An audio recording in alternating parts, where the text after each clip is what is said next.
back. Sorry for the delay. There's a lot of things going on behind the scenes. This is Behind the Scenes TV, and you know how we give it up.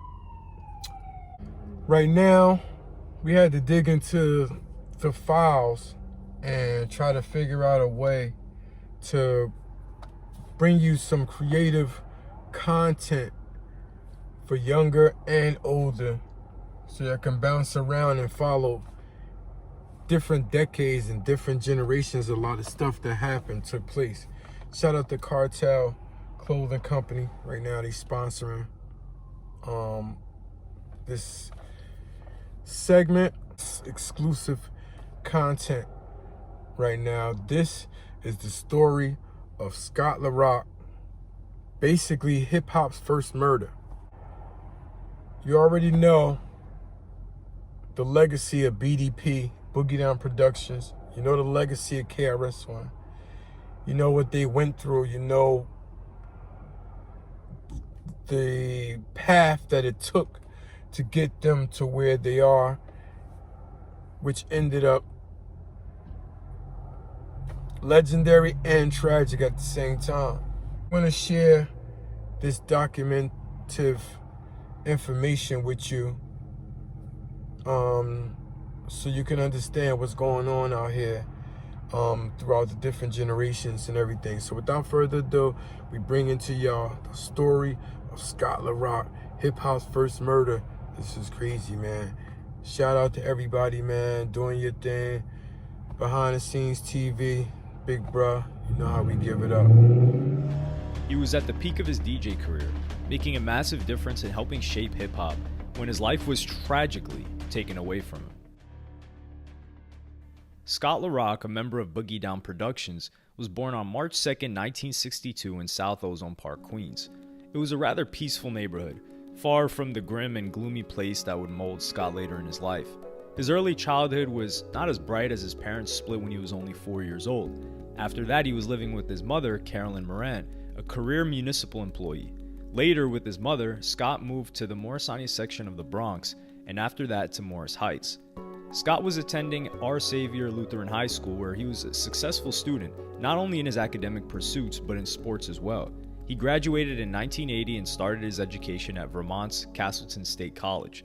He was a part of the college's basketball team, but it soon became evident that he didn't have a future in the NBA.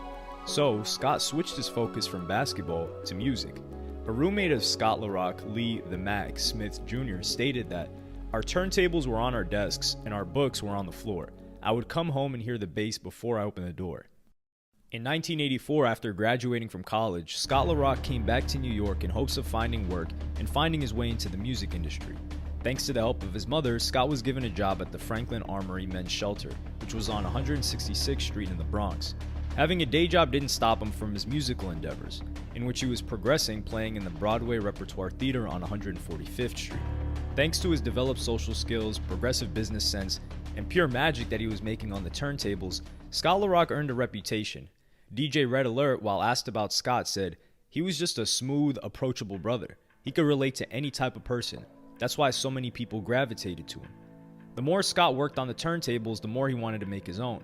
So he began studying the art of making beats at his friend Sed G's space and looking for a worthy MC partner in numerous clubs.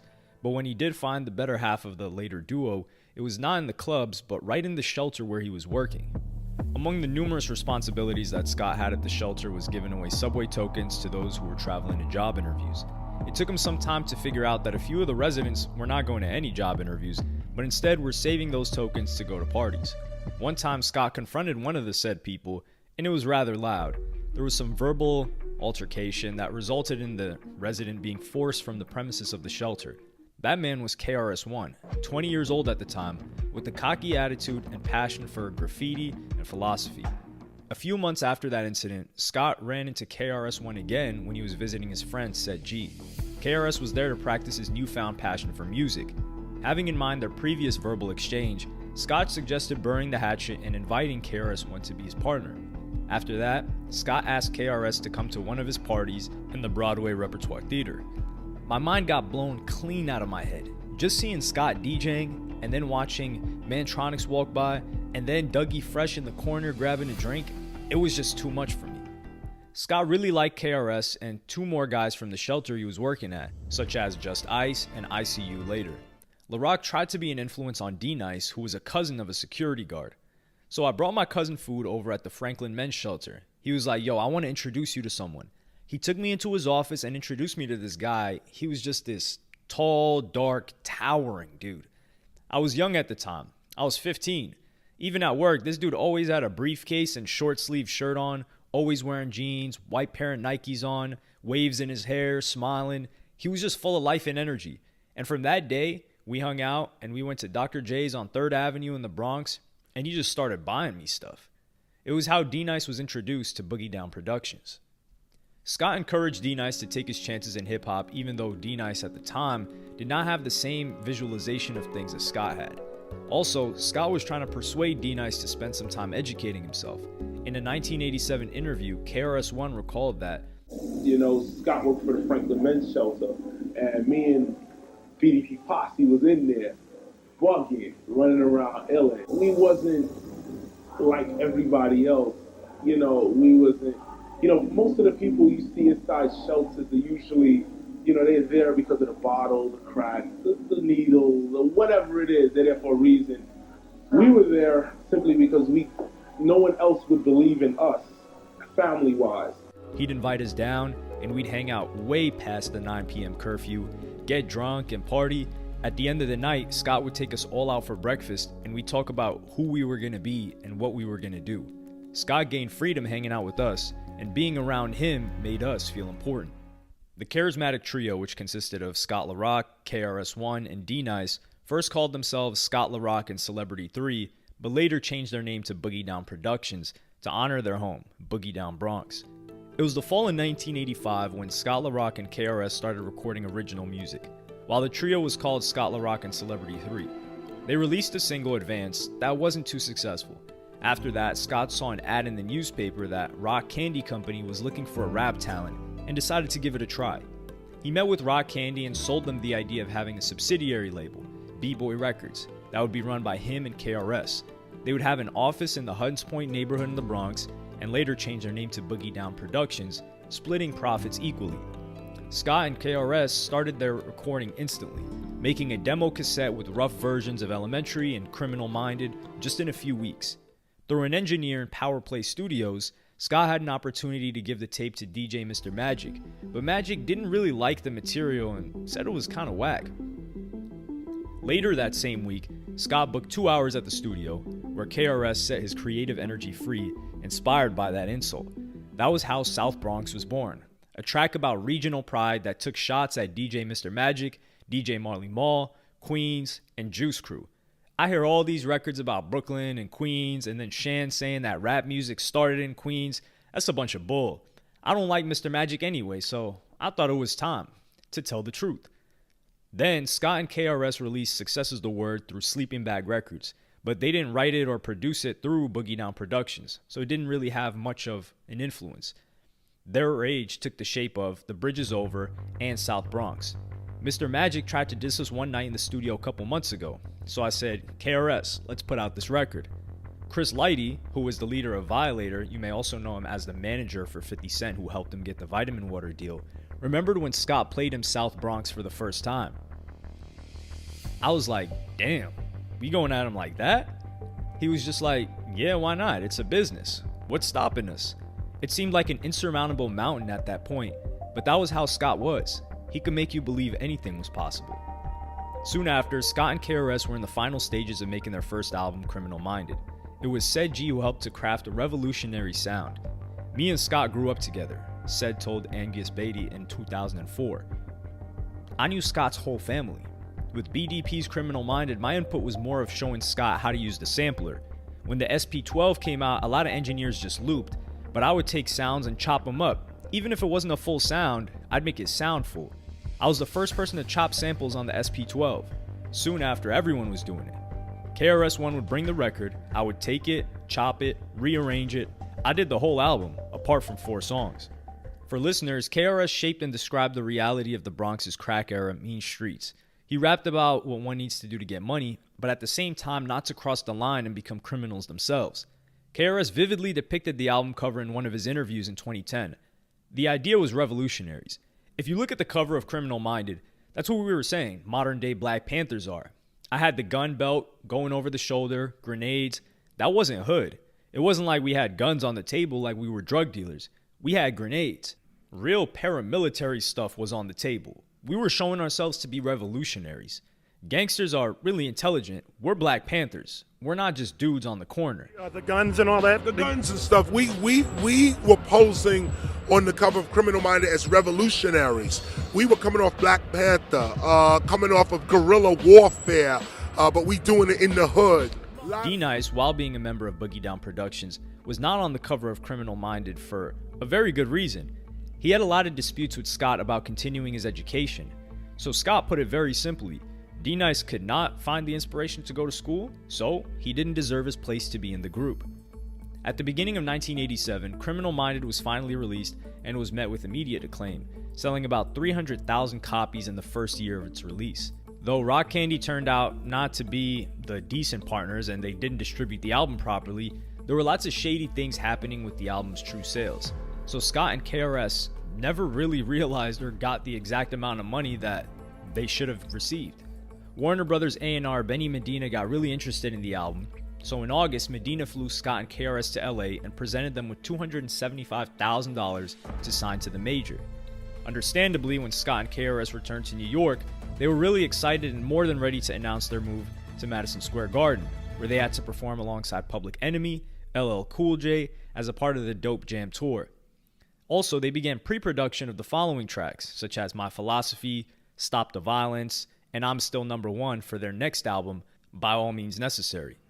On the evening of August 26, D-Nice was having some trouble in the Highbridge Hood in the Bronx, where popular modern-day rapper A Boogie with the Hoodie is from, when he was walking with a friend. In a moment, his friend was gone, and D-Nice was surrounded by a lot of not-so-friendly people. One of those people was the guy with whom D-Nice had a prior conflict. That guy pulled a gun and stuck it to D-Nice's face. Rightfully fearing for his life, he called Scott and asked for help. He said, "Yo, I'm gonna come over there and we're gonna find him and we're gonna squash the beef." He was a social worker. His job was to end beef and help solve issues. Prior to that evening, Scott LaRock, KRS, Just Ice, their manager Scotty Morris, and RoboCop, the bodyguard, were in McDonald's on the corner of Broadway and 72nd Street. They finalized the deal earlier that day to produce through Boogie Down Productions and Just Ice's Cool and Deadly album. After we signed the contract, we went to McDonald's. It was all of us, plus RoboCop was with us. They got a call from their young friend and affiliate D-Nice who needed help. RoboCop was like, "We gonna go up there and I'm gonna go get D-Nice." Scott was like, "I'm gonna go with you." Before going straight to the hood, Scott called Lighty and the Violators for some muscle. Two crews met in the South Bronx and then drove to University Avenue, which was between 165th and 166th Street. Despite the person who was threatening D-Nice being nowhere to be seen, his crew was hanging on the block. RoboCop, who was in the car with Scott, went forward and started asking questions about whether the person of interest was there and if anyone saw him. Things turned hostile at the moment, and RoboCop found himself in an altercation with one of the youth and slammed him on the sidewalk. Scott LaRock came close and calmed everything down and then was on his way back to the car. Lighty, who was observing the whole situation, remembered that it seemed like it was mellow. Well, as mellow as some kids that just got smacked up can be. Then, Scott and RoboCop were walking back to the car, and gunfire starts, from the ground level, and it seemed like from a couple levels up too. While it was not really clear who was shooting at them and from where, Violators returned fire, giving time for RoboCop and Scott to jump into the car. According to RoboCop, they were driving, and all of a sudden, Scott grabbed his neck and fell down. His head hit the mother effing dashboard, and you see a hole, and it was a .22. That's what you call a lucky shot, man. If you've ever been to Webster Projects, those buildings are like 17 to 20 stories high. He was on the roof, and he shot him with the little .22. If the wind blows too hard, it'll knock it off course. That day, there was no wind. They tried to get away from the neighborhood as soon as possible, but traffic was jammed due to the shooting. But after some time, they finally made their way to the Lincoln Memorial Hospital and carried Scott LaRock into the emergency room. He was admitted at 11:15 p.m. while bleeding and speaking incoherently. The Violators with their leader arrived around 20 minutes later, unaware of who was hit. When we got there and saw him, it was like watching your own father pass away. Around 2 a.m., Scott completely lost consciousness. In an hour, the doctors declared that he was brain dead, so Scott's mother decided to take him off life support, but not until 5 p.m. the following day so that all his friends would have time to say their goodbyes. MC Setch remembered that day vividly, saying, "He was laying there with his shirt off, with this white towel draped over him, and his arms were out. His wife was on one side and his mother on the other. They were both holding his hands. He was laid out like Jesus on the cross. Both eyes were partially open, and he had tears streaming down his face. Just tears rolling out of both of his eyes. I grabbed his hand, told him how much he meant to me, and he had a nervous reaction like he was grabbing my hand. I lost it. I started bawling. It was like he was trying to tell me so many different things all at once. To me, his body was still holding on." It was August 27, 1987 when Scott LaRock died. It was almost a year later when a few teens in the Bronx were busted by the police for stealing subway tickets. Kendall Newland and Corey Bain were arrested and charged with the murder of Scott LaRock. Newland was living in the apartment building near where the shooting took place. Police officers were puzzled by the lack of witnesses that wanted to testify, so both of them were acquitted at trial on November 15, 1989. From that moment, they were in the wind. Despite that, after Scott's death, Warner Brothers withdrew their contract offer, and Boogie Down Productions found a better place for their music, with Jive Records. Although KRS was then left without his partner, he didn't give up and continued what he started with Scott, though he shifted the lyrics' focus to elevating black consciousness and denouncing the violence. We all planned our goals. We knew exactly what it is we wanted to do, where it is we wanted to go, and I feel, in a way, us as a group, we don't mourn. We had our chance for mourning. You know, you have that one day, you cry it out, and then that's it. You know, we don't mourn and keep going and keep going, keep going. And you celebrate, if anything, because we're advancing constantly. You know what I mean? If we had flopped, then I would be sad that Scott's gone and my career went down the drain and this and that. His son will live what he doesn't have materially, so everything's straight. The relationship between KRS and D-Nice was never the same because KRS held D-Nice guilty of Scott's death. KRS and I weren't really tight like that. And there's part of me that, although I wanted my brother to understand and see who I am, I couldn't be mad at KRS because Scott was the man who pulled me into the group. KRS never knew what the story was. All he knew now was Scott was dead because he came to my aid. Boogie Down Productions, after some time, resumed the work on the album By All Means Necessary, which was released in 1988. It was again a commercial success and drew even more attention than Criminal Minded. Stop the Violence was the track that KRS used to talk about all the senseless killings that kept happening in his community, including what happened to Scott. Stop the Violence was a freestyle because every time we went to do a show, somebody would start acting stupid. We would have something to say, even as that was going on, because the music never stopped. Scott's death was a push that made KRS promote peace and unity in hip-hop. In 1989, KRS banded together with a lot of stars to record the song Self-Destruction, which was a tribute to Scott LaRock and an important moment in hip-hop. But arguably, the worst situation is that he never got his justice. I know you told your